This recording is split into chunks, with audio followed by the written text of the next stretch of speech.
This essay is dedicated to the late Tom Trelogin. I purchased this book for your class, and I finally read it cover to cover. Reading Plato is no walk in the park, but I dare say it's not as hard as I expected. If physical exercise, like a walk in the park, is a fine simile to keep, then I'd say that reading Plato feels quite a lot like going on a jog one nice morning when you're feeling well motivated. That's, of course, if this metaphor maintains that Plato's dialogues are equivalent to both the jog itself and the environment the jog takes place in. The exertion that you may feel when reading the material is difficult yet satisfying. So long as you stay on the path that's quite clearly marked out, you can lapse into a rhythmic zen of reasoning then claim, again and again, until you reach the end. But throughout, you'll come across points of contention, like annoyances that wreck your running zen. Places in the text where the modern day experience is vastly different than what is depicted in the dialogues is like running by someone mowing their lawn. The grass bits and gasoline fumes sloughing up your lungs, and the grating noise of the engine disturbing your concentration. The sudden and grueling mathematical explorations that I don't have the mind to fully comprehend on a one read basis is like having the need to run uphill to get where you're going. You'd rather not need to, but there's no way around the extra effort. And the sudden, shocking moment in the Republic Book 5 when Socrates defends the idea of eugenics is like breathing in a bug. You spit it out and it's gone, but the lingering taste and feel of that moment sort of ruins the rest of your day. In essence, reading Plato's dialogues has its ups and downs, but doing your best to maintain that zen does make this read worth it. At least, that's my opinion. Which is what I want to focus on in this essay. Not my opinion, but Plato's classification of opinion, and where it fits in with ignorance and knowledge. More than that, I want to question a part of his reasoning, at least as far as I'm able, for I believe that his position is flawed. To begin, we must wrap up his explication of opinion, which is honestly not that hard. Plato's description of opinion follows suit with many contemporary ideas of non binary thought, and so something to that end is a picture to keep in mind moving forward. Just continue to consider that where black and white pigments are mixed, gray tends to show its face from the result. Opinion, according to Plato, is a state of awareness between the extremes of ignorance and knowledge. Therefore, we have three terms to define. Ignorance is easy to define, being the utter lack of knowledge. Of course, this could bring up the question, what is the thing that is lacking knowledge? Is it a person or something else? That's something to ponder. The other point of the binary, knowledge, is defined as a belief in something that is true. The trust that a true belief represents something exactly as it is in its ideal state. The Platonic Ideals are rather ubiquitous in the dialogues, as he finds a way to insert them into nearly each one. Effectively, they are abstract forms of anything, seriously anything, even other abstracts, in its most ideal state. A common example is a chair.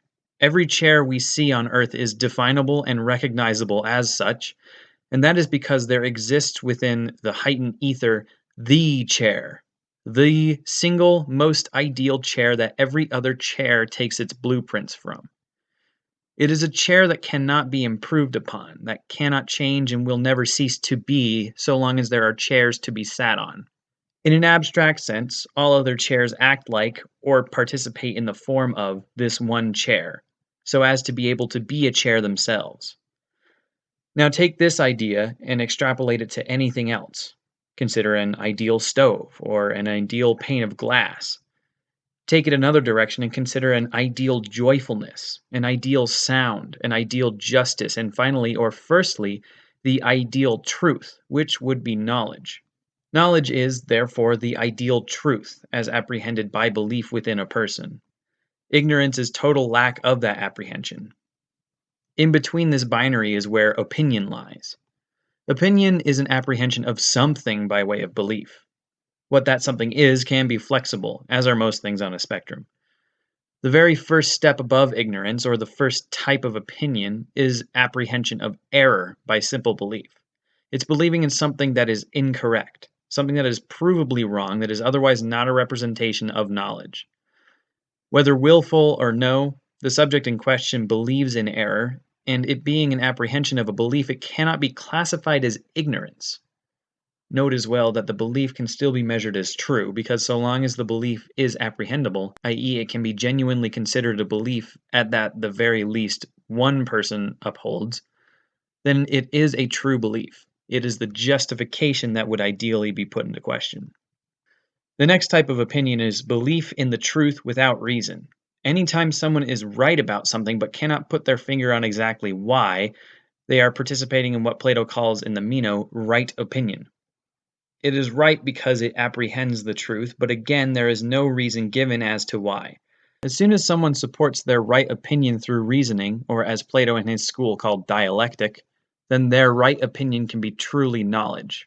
Of course, being limited by the humanity of our own bodies keeps us from ever beholding the ideal truth, something Socrates laments heavily in the Phaedo.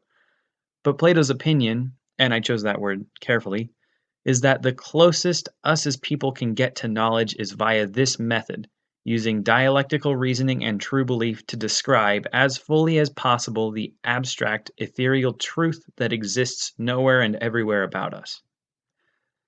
But I have problems with this. My question is about the ideal forms themselves and how Plato's position on these in tandem with his take on opinion, as I just described, seems to pull apart either his system of knowledge or his theory of the forms itself. It may be because I am currently reading a collection of Aristotle's works as my next book, but I'll say right now that I find the theory of the forms flimsy at best, and that if either this or the binary of ignorance and knowledge must go, I'd chiefly cut out the former. The issue begins as this. It appears that Plato considers knowledge to have a form that can be participated in, but nowhere does he speak to ignorance having its own form. It's as if it doesn't exist. So we have to decide whether an ideal ignorance exists or not. Because the case could very well be made that if ignorance is a lack of knowledge, it must follow that ignorance is ontologically dependent. That is, ignorance would not exist were it not for a knowledge that could be apprehended yet isn't, like how a whole is only a whole owing to the fact that a thing has a part of it that doesn't exist. I, however, disagree with that viewpoint. Ignorance must exist as a wholly separate entity from knowledge. I say this because of the very fact that there is a continuum between the two elements at all. Binaries exist because opposing elements exist. Both of these elements exist separately from each other while being linked intrinsically because of their natures working alongside one another. Consider a volume dial on a TV. It is on a continuum between no sound and full sound. For the purposes of the television, silence exists as a form that the television can participate in, just as well as it can participate in the form of a full volume speaker wrecking noise, which sits on the other end of the spectrum. The silence exists no less than the loudness. In the same way, ignorance exists no less than knowledge. Thus, ignorance should have its own Platonic form that ignorant people can participate in. So here's the rub. What about the middle? Is there a perfect Platonic opinion? And if so, what about the other areas on the scale? Can they be represented by a form? The forms are devised to be so that if something exists, both in a concrete and abstract sense, there is a form that exists as well. Plato's examples often fall into mathematical terms, and so will this here. Imagine a form represented as a point, i.e., as a unit that has no mass or area. Its opposite is only opposite in quality, and so it too can be represented as a point.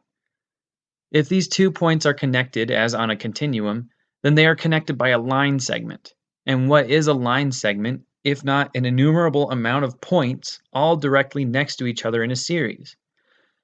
So the space in between the polar points are connected by further more and more points, all of which presumably correspond to yet more and more Platonic forms, right? Yes, except this very quickly and obviously has gotten out of hand. It forces one to imagine a world in which everything that has, does, or will exist already has a form at the ready to be participated in, including things that are made entirely out of the same material. An example, bread versus Weetabix, and marginally the same yet just differing in one element ideologies and even states of someone's mind that they have no real control over. As has already been shown, while Plato never brings up the opposite of knowledge as its own thing, this reasoning supports that it should be its own, as well as all the infinite points in the middle. With this in mind, we are to imagine that all objects everywhere at all times have already been instated somewhere, even if they are never to be used or pondered upon. What is the point of that? It's a romantic viewpoint, I think. It's just far too unwieldy for me to fully subscribe to. It doesn't help me understand why people change over their lives. It doesn't describe how new things can be made and how progress can ever be achieved, something Plato wrestles with and posits a mediocre answer to in the Meno. It's just rough and way too far fetched to be very accurate, but it was a great stepping stone for humanity. Aristotle is coming next, and while I fear his writing is much less accessible to me than Plato's, I will use some of my space to describe the way in which he dismantles the Platonic forms. Thank you for reading.